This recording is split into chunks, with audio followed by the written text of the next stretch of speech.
Alors, le Bistrot Mémoire Rennais, pour qui je travaille, est une association qui a été créée en 2004 par Irène Sipos et Isabelle Dogno, donc toutes deux professionnelles de santé.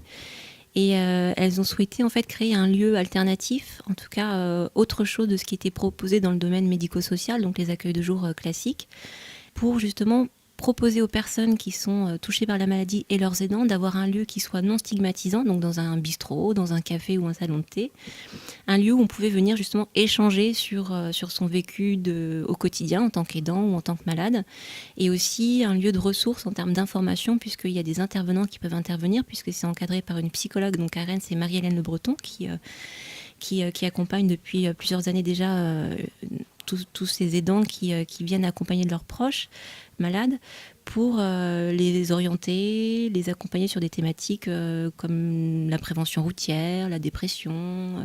Voilà, il y a un sujet à chaque fois spécifique en fonction des attentes qui sont recensées.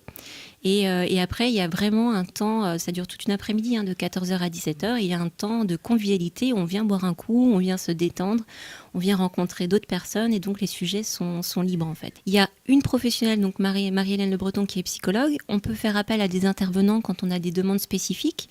La dernière fois, on avait par exemple une personne qui est venue de Présence Verte nous présenter la téléassistance pour la prévention des chutes, puisque c'était une thématique qui avait été soulevée à plusieurs reprises.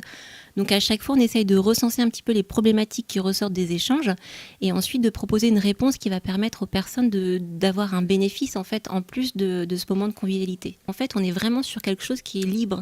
C'est-à-dire que si vous voulez venir voir comment ça se passe, on ne va pas vous demander votre nom, prénom et votre diagnostic. C'est chacun peut venir, qu'on soit malade ou pas malade. À partir du moment où on a connaissance de ce dispositif, tout le monde est bienvenu.